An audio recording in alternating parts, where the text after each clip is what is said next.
السلام علیکم. نن زه د فیسبوک د پروفایل فریم باندې یو ویډیو جوړوم چې کوم د پروفایل باندې کوم فریم راځي نو هغه فریم به موږ څنګه جوړو.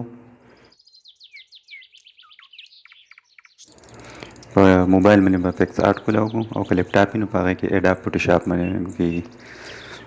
دې کې به لاندې چې کوم کلر بیک ګراوند وي په دې کې به خالي کلر والا موږ واخلو چې په هغې باندې شاته بیک ګراوند نه وي او دغسې به له تصویر تاسو هر قسم راوړئ. ما خو د پاکستاني فلیګ دغه کړی دی، دې نه مې بیک ګراوند ریموو کړی دی، دا مې راغستی دی. نو زه پرې دغه جوړوم، دا به دغسې کېدی دلته کې.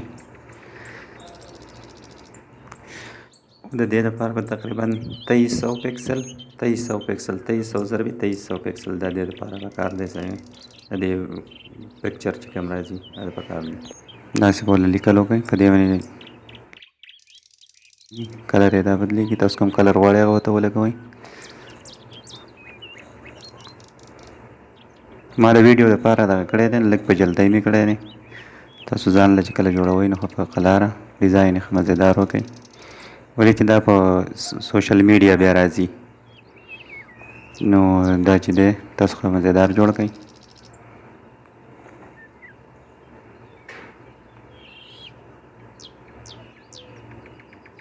دا داسې کېدی دی، لږ کلرونه هم بدلېږي.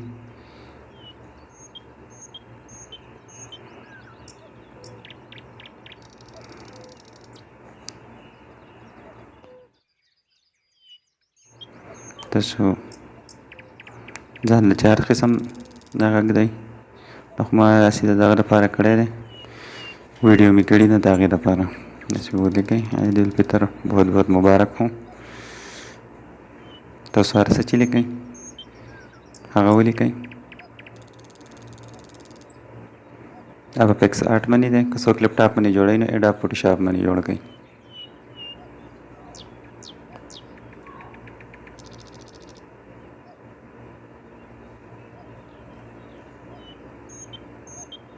داسې به توله کوئ چې د ټکي پناه کېږي نه.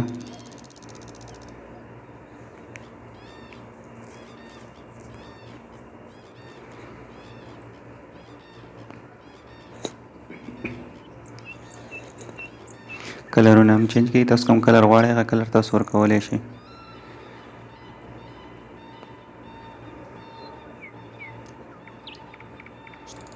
دا تیار دی، سیو به کړو. اوس ګیلري کې چیک کړو چې زموږ هغه څنګه راغی. دی پسې شاته بیک ګراوند نشته، بلیک کې راځي. دا چې کله هلته وخیږي نو بیا په تصویر کې راځي. او دا به اوس هغه ته څنګه خېجو فیسبوک ته چې دا زموږ په فیسبوک پروفایل بیا راځي. نو ګوګل کې به ولیکئ فیسبوک فریم سټوډیو چې ولیکئ او لاول به فیسبوک کې لاګین شئ. چې لاګین شئ کریکټ فریم باندې به کلیک کړئ. زه خو مینیج فریم کوم، ولې چې زما مخکې یو فریم دی زه هغه ډسیبل کوم او دا انیبل کوم. داسې به راشي اپلوډ آرټ باندې به کلیک کړئ. خو دې له PNG فایل پکاري. صحیح ده، تاسو چېرته فایل جوړ کړئ نو PNG به جوړوئ. داسې به لوډ کړئ، دا چې لوډ شي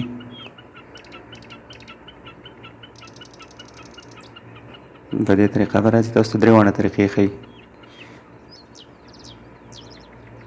چې په کوم طریقه باندې راځي. په لایو ویډیو کې هم دا بیا راځي. که تاسو لایو ویډیو دپاره جوړوئ نو بره چې کومه لیکل ما وکړو عید الفطر مې لیکل دی دا تاسو مه لیکئ، لاندې صرف لیکئ. دا لاندې لیکل چې کومه دي که جنډه جوړوئ که لیکل کوئ نو دا بیا په لایو ویډیو کې چې دی صرف لاندې هغه به ښکاري او بره لیکل چې دی هغه به نه ښکاري. بره لیکل بیا د سکرین مینځ له ځي. ما صرف د پروفایل دپاره جوړ کړل دی نو په دې وجه باندې ما پې بره دغه کړل دی. دلته به نوم ولیکئ چې کوم نوم باندې تاسو وایئ چې زموږ فریم په دې نوم باندې راځي. نو ما فخر پاکستان سواتی مې ولیکو چې بیا زه په دې باندې سرچ کولی شم په اسانه باندې. او کیورډ چې کوم دی په دې ځای کې باندې کیورډ جوړېږي.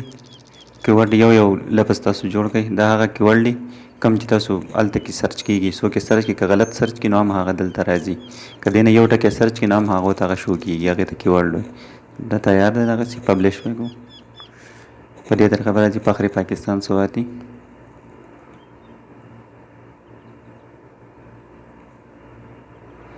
پبلش باندې به کلیک کوو. تعلیمات درکړي، تاسو خپل تعلیمات یې وګورئ. اپلوډ کیږي.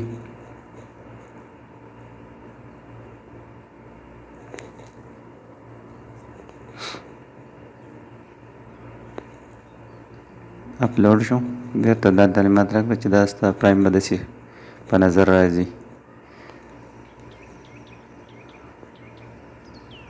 ډن به یې کړو چې مخکې موږ نور پروسس پسې وکړو. ډېر په اسانه جوړېږي او اپلوډ کېږي هم ډېر په اسانه.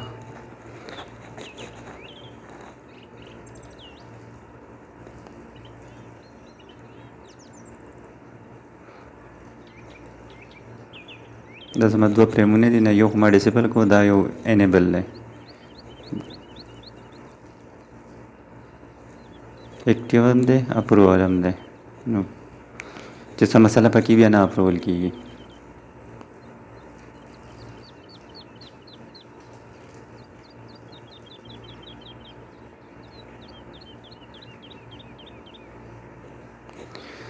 دا به په دغه باندې چک کوو، اوس په بل آی ډي باندې چک کوو. زما په خپل آی ډي باندې نه دغه کېږي، ولې زما په دې باندې ویډیو ده، پکچر نه دی، په پروفایل باندې ویډیو ده، هغې باندې نه کېږي. زه یې بله یو آی ډي باندې چک کوم. دا آی ډي ده.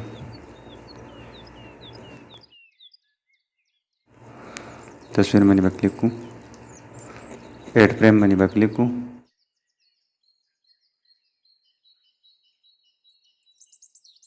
پلن سکرین باندې دا نه کېږي، بیا نیغ سکرین ته ځي. نو هلته کې به دا دغسې وبلیکو. دا راغی فخر پاکستان سواتي. لوډ کېږي.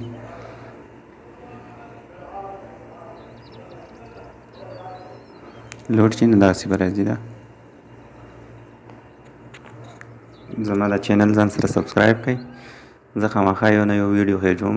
نو که تاسو ته څه معلومات پکارېږي بس چینل سبسکرایب کړئ، تاسو ته به انشاءالله معلومات میلاویږي. او که څه مسله وي نو کمنټ کې ولیکئ، زما سره رابطه وکړئ، انشاءالله زه به الله حل کړم. زما دا وس یې وه.